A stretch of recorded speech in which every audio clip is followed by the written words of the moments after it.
ಇವತ್ತಿನ ಪ್ರಸಂಗಾಂಶ. ಏಸಯ್ಯ ನಿನ್ನ ಹತ್ರ ಹೇಳೋದು ಓಡಿ ಹೋಗು.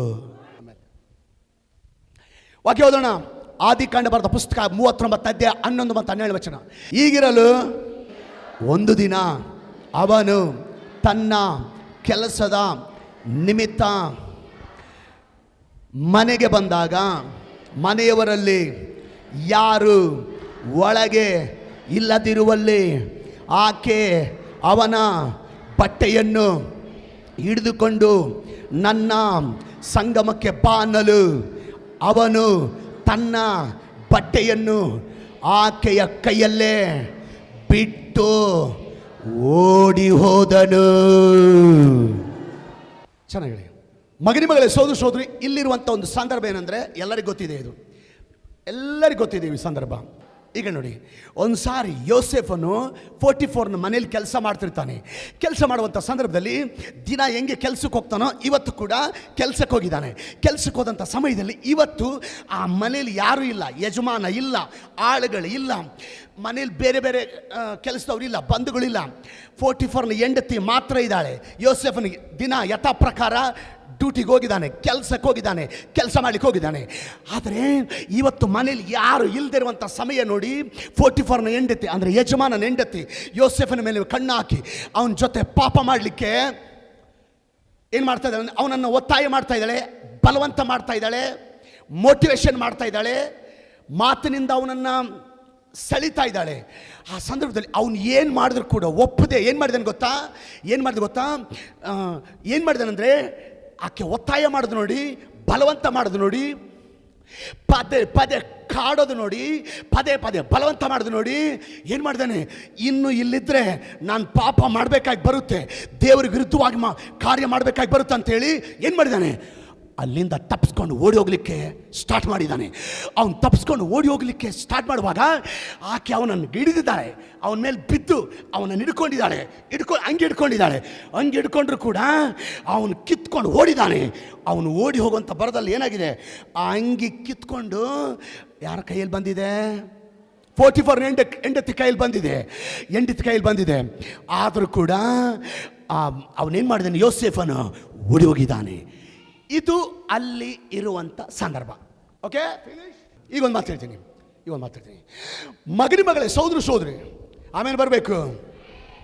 ಈ ವಾಕ್ಯದ ಮೂಲಕ ದೇವರಿನ ಜೊತೆಗೆ ಮಾತಾಡೋದೇನಪ್ಪ ಅಂದರೆ, ಆಫೀಸಲ್ಲಿ, ಕಾಲೇಜಲ್ಲಿ, ಬಂಧುಗಳ ಮಧ್ಯದಲ್ಲಿ, ಪ್ರಯಾಣದಲ್ಲಿ, ಹಬ್ಬಗಳಲ್ಲಿ, ಫಂಕ್ಷನ್ಗಳಲ್ಲಿ, ಮದುವೆಗಳಲ್ಲಿ, ಚೆನ್ನಾಗಿ ಹೇಳ್ರಿ, ಕೆಲವು ಜನ ಮೋಟಿವೇಶನ್ ಮಾಡಿ, ಮಾತಿನಿಂದ ಮೋಟಿವೇಶನ್ ಮಾಡಿ, ಸವಿ ಮಾತಿನಿಂದ ನಿನ್ನನ್ನು ಮೋಟಿವೇಶನ್ ಮಾಡಿ ನಿನ್ನನ್ನು ದಾರಿ ತಪ್ಪಿಸಲಿಕ್ಕೆ ನೋಡುವಾಗ ಅಲ್ಲಿಂದ ನೀನು ಓಡಿ ಹೋಗ್ಬೇಕು. ಓಡಿ ಹೋಗ್ಬೇಕಂದ್ರೆ 100 ಕಿಲೋಮೀಟರ್ ಫಾಸ್ಟಲ್ಲಿ ಓಡೋಗೋದಲ್ಲ, ಅತಿ ಬೇಗನೆ ಆ ಜಾಗದಿಂದ, ಅಂಥ ಸ್ಥಳದಿಂದ, ಅಂಥ ಜನರ ಸವಾಸದಿಂದ ತಪ್ಪಿಸ್ಕೋಬೇಕು. ನಿನ್ನ ಗಂಡನಿಗೆ ವಿರುದ್ಧವಾಗಿ, ನಿನ್ನ ಹೆಂಡತಿಗೆ ವಿರುದ್ಧವಾಗಿ, ನಿನ್ನ ಮಕ್ಕಳಿಗೆ ವಿರುದ್ಧವಾಗಿ, ನಿಮ್ಮ ತಂದೆ ತಾಯಿಗಳ ವಿರುದ್ಧವಾಗಿ ಕೆಲವು ಜನ ನಿನ್ನ ತಲೆಯಲ್ಲಿ ಏನನ್ನು ತುಂಬಿ ನಿಮ್ಮ ಕುಟುಂಬಕ್ಕೆ ವಿರುದ್ಧವಾಗಿ ನಿಲ್ಲಂಗ ಮೋಟಿವೇಶನ್ ಮಾಡಲಿಕ್ಕೆ ನೋಡ್ತಾರೆ. ಅಂಥ ಜಾಗದಿಂದ ಓಡಿ ಹೋಗ್ಬೇಕು.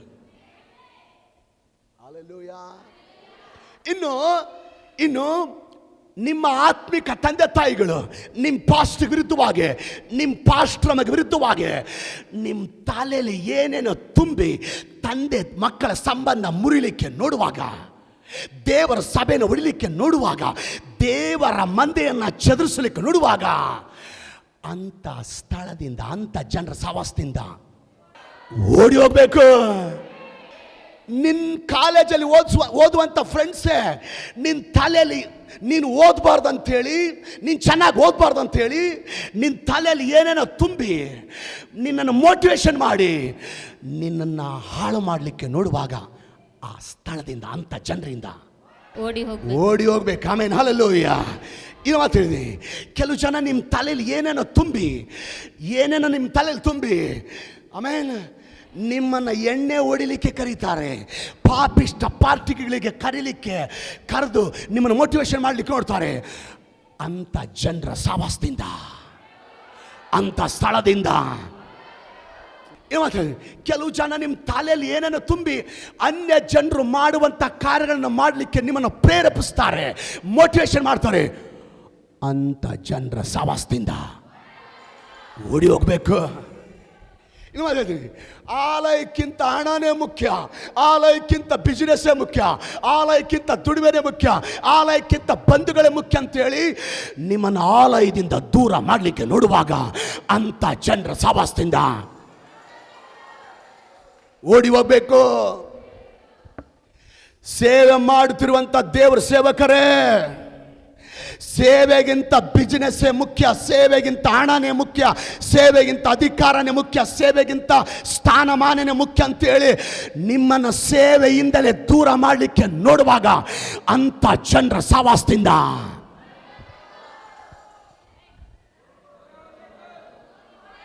ಓಡಿ ಹೋಗ್ಬೇಕು. ಒಂದು ಮಾತು ಹೇಳ್ತೀನಿ, ದೇವ್ರ ಸ್ತೋತ್ರ. ಅಂಥ ಸ್ಥಳದಿಂದ, ಅಂಥ ಜನರ ಸಹವಾಸದಿಂದ ನೀನು ಓಡಿ ಹೋಗಿಲ್ಲ ಅಂದರೆ ಮುಂದೆ ನಿನ್ನ ಫ್ಯೂಚರ್ ನೆನೆಸಿ, ಮುಂದೆ ನಿನಗಾಗುವ ನಷ್ಟ ನೆನೆಸಿ, ಮುಂದೆ ನಿನಗಾಗುವಂಥ ಅವಮಾನ ನೆನೆಸಿ, ಮುಂದೆ ನೀನು ಪಡುವಂಥ ಬಾಧೆನ ನೆನೆಸಿ ಎದೆ ಬಡ್ಕೊಳ್ಳುವಂಥ ಪರಿಸ್ಥಿತಿ ಬರೋದಕ್ಕಿಂತ ಮುಂಚೆ ನೀನು ಓಡಿ ಹೋದ್ರೆ ದೊಡ್ಡ ಕಾರ್ಯಗಳನ್ನು ನೋಡ್ತೀಯಾ, ದೊಡ್ಡ ಅದ್ಭುತಗಳು ನೋಡ್ತೀಯಾ. ಇವಾಗ ಒಂದು ಮಾತು, ನಿಮ್ಮ ತಲೆ ಕೆಟ್ಟೋದ್ರೆ ಆಮೇಲೆ ಹೇಳ್ಬೇಕು. ರೆಡಿನಾ? ಯೋಸೇಫನು ಆಮೇಲೆ ಹೇಳ್ಬೇಕ್ರೆ. ಯೋಸೇಫನು 44ನ ಹೆಂಡತಿಯ ಬಳಿಯಿಂದ ಪಾಪ ಮಾಡದಂತೆ ಓಡಿ ಹೋಗಿದ್ದಕ್ಕೆ ದೇವರವನನ್ನು ಐಗುಪ್ತ ದೇಶಕ್ಕೆ ಪ್ರಧಾನ ಮಂತ್ರಿಯಾಗಿ ಮಾಡಿದ್ದಾರೆ. ಹಲ್ಲೆಲೂಯಾ. ಲೋಟನು ಭಯಂಕರ ಪಾಪ ತುಂಬಿದ ಸೊದೋಮ ಗೊಮೋರ ಪಟ್ಟಣ ಬಿಟ್ಟು ಓಡಿ ಹೋಗಿದ್ದಕ್ಕೆ ದೇವರವನನ್ನು ಕಾಪಾಡಿ ಅವನನ್ನು ಆಶೀರ್ವಾದ ಮಾಡಿದ್ದಾನೆ. ಆಮೇನ್. ಎಲಿಯನು ತನ್ನ ಮೇಲಿರುವಂಥ ಕಂಬಳಿನ ಎಲಿಷನ ಮೇಲೆ ಹಾಕಿದ್ದಾನೆ. ಯಾವಾಗ ಎಲಿಯನ ಮೇಲಿರುವಂಥ ಕಂಬಳಿ ಎಲಿಷನ ಮೇಲೆ ಬಂತು, 12 ಜೋಡಿ ಎತ್ತನ್ನು ಬಿಟ್ಟು 1000 ಎಕರೆ ಜಮೀನು ಬಿಟ್ಟು ಓಡಿ ಹೋಗಿ ಎಲಿಯನನ್ನು ಹಿಂಬಾಲಿಸಿದಾನೆ. ಆ ಎಲಿಯನನ್ನು ಹಿಂಬಾಲಿಸಿದ್ದಕ್ಕೆ ಎಲಿಯನ ಮೇಲಿರುವಂಥ 2ರಷ್ಟು ಅಭಿಷೇಕ ಎಲಿಷನ ಹೊಂದಿಕೊಂಡು ಎಲಿಷನಿಗಿಂತ ದೊಡ್ಡ ಸೇವೆ ಮಾಡಿದ್ದಾರೆ. ಅಮ್ಮ ಒಂದು ಮಾತು ಹೇಳ್ತೀನಿ, ಆಮೇಲೆ ಹೇಳ್ರಿ. ಇವಾಗ ರೆಡಿಯಾಗಿ, ನೀನು ಕೆಟ್ಟ ಸ್ಥಳ, ಕೆಟ್ಟ ಜನರ ಸಹವಾಸ ಬಿಟ್ಟು ಓಡಿ ಹೋಗ್ಲಿಕ್ಕೆ ರೆಡಿ ಆದರೆ ನನ್ನ ದೇವ್ರು ಹೇಳ್ತಾನೆ, ಮುಂದೆ ದೊಡ್ಡ ಕಾರ್ಯಗಳು ನೋಡ್ತಾ ಇದೀಯಾ. ಕೆಟ್ಟ ಸ್ಥಳ, ಕೆಟ್ಟ ಜನರ ಸಹವಾಸ ಬಿಟ್ಟು ಓಡಿ ಹೋಗ್ಲಿಕ್ಕೆ ರೆಡಿ ಆದರೆ ಮುಂದೆ ಒಳ್ಳೆ ಆರೋಗ್ಯ ನೀನು ಹೊಂದ್ಕೊಳ್ತಾ ಇದೀಯಾ. ಕೆಟ್ಟ ಸ್ಥಳ, ಕೆಟ್ಟ ಜನರ ಸಹವಾಸ ಬಿಟ್ಟು ಓಡಿ ಹೋಗ್ಲಿಕ್ಕೆ ರೆಡಿ ಆದರೆ ನಿಮ್ಮ ಬಿಸಿನೆಸ್ಗಳಲ್ಲಿ, ನಿಮ್ಮ ವ್ಯಾಪಾರಗಳಲ್ಲಿ ದೊಡ್ಡ ಕಾರ್ಯಗಳು ನೋಡ್ತಾ ಇದೀಯಾ.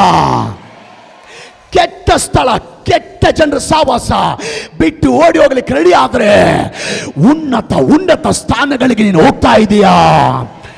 ಕೆಟ್ಟ ಸ್ಥಳ, ಕೆಟ್ಟ ಜನರ ಸಹವಾಸ ಬಿಟ್ಟು ಓಡಿ ಹೋಗ್ಲಿಕ್ಕೆ ರೆಡಿ ಆದರೆ ನಿನ್ನ ಸೇವೆ ವಿಸ್ತಾರವಾಗಿ ಬೆಳೆಯುವುದನ್ನ ನೋಡ್ತಾ ಇದೀಯಾ.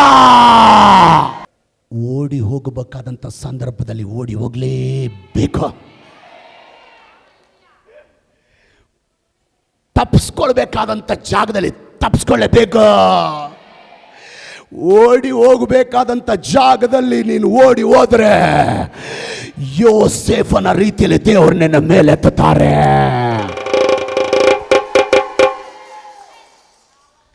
ಮಗನೇ, ಸೋದರಿ, ಇವತ್ತು ಯೋಸೇಫನು ಈ ಆಲಯದಲ್ಲಿ ಇವತ್ತು ಈ ಸ್ಟೇಜಲ್ಲಿ ಇದ್ದಿದ್ರೆ ಏನು ಹೇಳ್ತಿದ್ರು ಗೊತ್ತಾ? ಸಾಕ್ಷಿ ಏನು ಹೇಳ್ತಿದ್ರು ಗೊತ್ತಾ? ಸಾಕ್ಷಿ, ನಾನು ಒಂದು ದಿನ ಕೆಟ್ಟ ಸ್ಥಳದಿಂದ, ಕೆಟ್ಟ ಜನರ ಸಹವಾಸದಿಂದ, ಮೋಟಿವೇಶನ್ ಮಾಡುವಂಥ ಜನರಿಂದ, ದಾರಿ ತಪ್ಪಿಸುವಂಥ ಜನರಿಂದ ನಾನು ಓಡಿ ಹೋಗಿದ್ದಕ್ಕೆ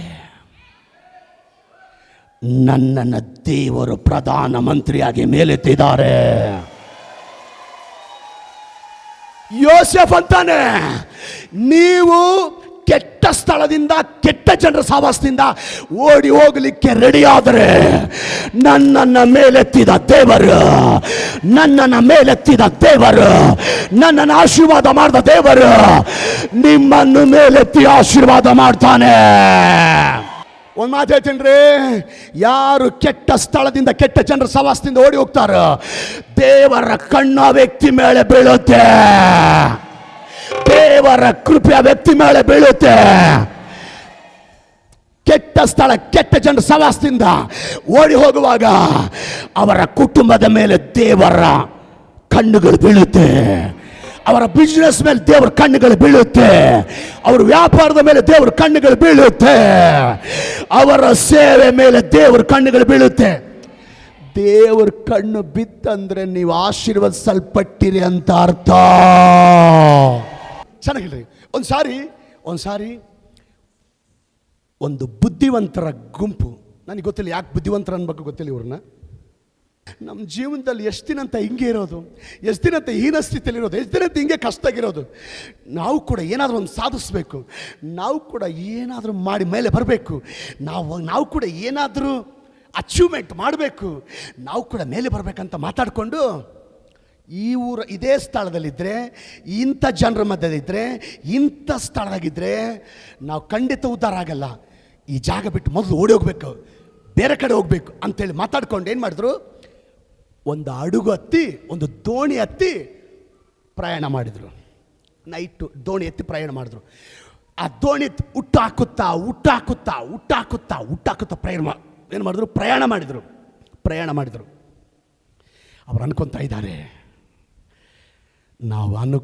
ನಾವು ಸೇರಬೇಕಾದಂಥ ಸ್ಥಳ ಅತಿ ಬೇಗನೆ ಸೇರ್ತಾ ಇದ್ದೀವಿ. ಅವರು ಆ ಪ್ರಯಾಣ ಮಾಡುವಾಗ ಅವ್ರಿಗೆ ಖುಷಿ ಆಗ್ತಾ ಇದೆ, ನಾವು ಅನ್ಕೊಂಡಂಥ ಸ್ಥಳಕ್ಕೆ ಸೇರ್ತಾ ಇದ್ದೀವಿ, ನಾವು ಅನ್ಕೊಂಡದ್ದನ್ನು ಸಾಧಿಸ್ತಾ ಇದ್ದೀವಿ, ನಮ್ಮ ಗುರಿ ನಾವು ಮುಟ್ತಾ ಇದ್ದೇವೆ, ನಮ್ಮ ಗೋಲ್ ನಾವು ರೀಚ್ ಆಗ್ತಾ ಇದ್ದೇವೆ, ಮೇಲೆ ಬರ್ತಾ ಇದ್ದೀವಿ. ಆ ದೋಣಿ ಪ್ರಯಾಣ ಮಾಡುವಾಗ ಅನ್ಕೊಳ್ತಾ ಇದ್ರು. ರಾತ್ರಿ ಎಲ್ಲ ಪ್ರಯಾಣ ಮಾಡ್ತಾ ಮಲಗಿದ್ರು. ಬೆಳಿಗ್ಗೆ ಅದು ನೋಡ್ತಾರೆ, ಎಲ್ಲಿ ದೋಣಿ ಹತ್ತಿದಾರೋ ಅಲ್ಲೇ ಇದೆ ದೋಣಿ. ಓಕೆ, ಅವಾಗ ಅವ್ರಿಗೆ ಆಶ್ಚರ್ಯ, ಯಾಕೆ ಅವ್ರು ಅಲ್ಲೇ ಇದ್ದಾರಂದ್ರೆ, ಅವ್ರು ಹತ್ತಿದ್ರಲ್ವಾ, ಆ ದಡದ ಮೇಲೆ ಒಂದು ದೊಡ್ಡ ಕಲ್ಲಿಗೆ ಈ ದೋಣಿ ಹಗ್ಗ ಇರ್ತದಲ್ವಾ, ಆ ಹಗ್ಗನ ಕಟ್ಟಿದ್ದಾರೆ. ಅವ್ರೇನು ಮಾಡಿಬಿಟ್ರು, ಆ ಹಗ್ಗನ ಬಿಚ್ಚಿದಂಗೆ, ಆ ಗಂಟು ಬಿಚ್ಚಿದಂಗೆ ಏನು ಮಾಡಿದ್ದಾರೆ, ಊಟ ಆಗ್ತಾ ಇದ್ದಾರೆ. ಬೆಳಕರದ್ರೆ ಏನಾಗಿದ್ದಾರೆ, ಅರ್ಥ ಆಯ್ತಾ? ಈ ಒಂದು ಮಾತು ಹೇಳ್ತೀನಿ, ದೇವ್ರ ಸ್ತೋತ್ರ, ಹಲ್ಲೆಲೂಯ, ಆಮೆನ್. ಈ ಉದಾಹರಣೆ ಮೂಲಕ ದೇವ್ರು ನಿನ್ನ ಜೊತೆಗೆ ಮಾತಾಡ್ದೇನೆಂದ್ರೆ, ಏನೇನೋ ಮಾಡಿ ಮೇಲೆ ಬರಬೇಕಂತ ಕಷ್ಟಪಡ್ತಾ ಇದೆಯಾ, ಬರ್ಲಿಕ್ಕಾಗ್ತಾ ಇಲ್ಲ. ಏನೇನೋ ಪ್ಲಾನ್ ಮಾಡಿ ಅಭಿವೃದ್ಧಿ ಆಗ್ಬೇಕಂತ ಪ್ಲಾನ್ ಮಾಡ್ತಾ ಇದೆಯಾ, ಮೇಲೆ ಬರೋಕ್ಕಾಗ್ತಾ ಇಲ್ಲ. ಗುರಿ ಮುಟ್ಟಬೇಕಂತ ಏನೇನೋ ಐಡಿಯಾಗಳನ್ನು ಮಾಡ್ತಾ ಇದೆಯಾ, ಗುರಿ ಮುಟ್ಟಕ್ಕಾಗ್ತಾ ಇಲ್ಲ. ಏನೇನೋ ತಾಪತ್ರಯ ಪಡ್ತಾ ಇದೆಯಾ, ನಾನು ಅದನ್ನು ಸಾಧಿಸ್ಬೇಕು, ಇದನ್ನು ಸಾಧಿಸ್ಬೇಕಂತ ಸಾಧಿಸೋಕ್ಕಾಗ್ತಾ ಇಲ್ಲ. ಕಾರಣ ಏನು ಗೊತ್ತಾ, ಲೋಕದ ಜೊತೆ ಗಂಟಾಕೊಂಡಿದೆಯಾ. ಅಂದರೆ ಮದುವೆ ಮಾಡ್ಕೊಂಡು ಅರ್ಥ ಅಲ್ಲ, ತಪ್ಪಾದ ಸ್ಥಳದ ಸಹವಾಸದಲ್ಲಿದೆಯಾ, ತಪ್ಪಾದ ಜನರ ಸಹವಾಸದಲ್ಲಿದೆಯಾ. ಅದಕ್ಕೆ ನೀನು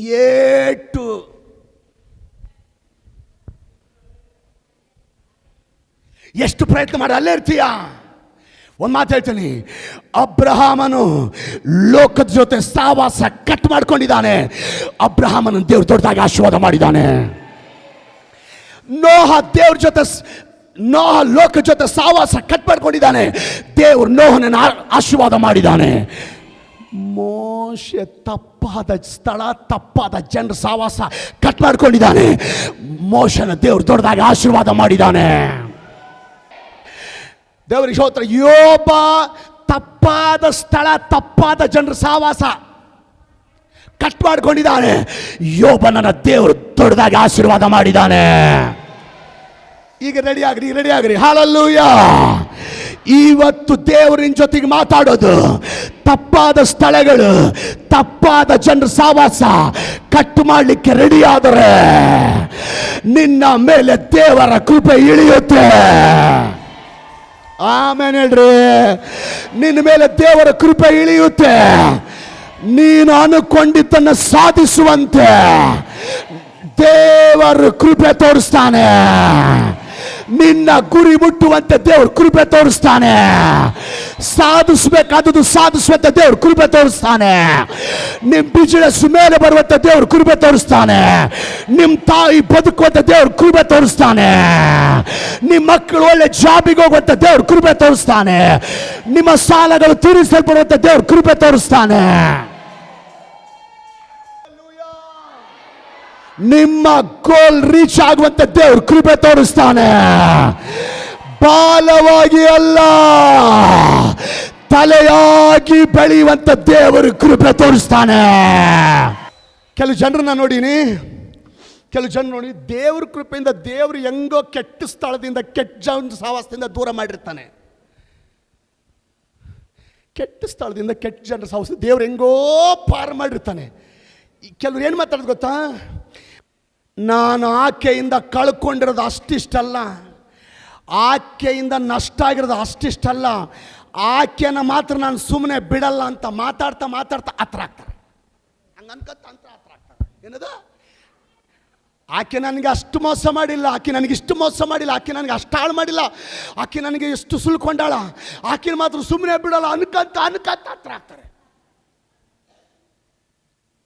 ಇನ್ನು ಕೆಲವರು ಕೂಡ ಅವನು ನನಗೆ ಎಷ್ಟು ಮೋಸ ಮಾಡನಂದ್ರೆ, ಅವನು ನನಗೆ ಎಷ್ಟು ಅನ್ಯಾಯ ಮಾಡನಂದ್ರೆ, ಅವನು ನನಗೆ ಎಷ್ಟು ನಷ್ಟ ಮಾಡನಂದ್ರೆ, ಅವನು ನನಗೆ ಎಷ್ಟು ಹಾಳು ಮಾಡನಂದ್ರೆ ಅವನು ಮಾತ್ರ ನಾನು ಸುಮ್ಮನೆ ಬಿಡಲ್ಲ ಅನ್ಕಂತ ಹತ್ರ ಆಗ್ತ.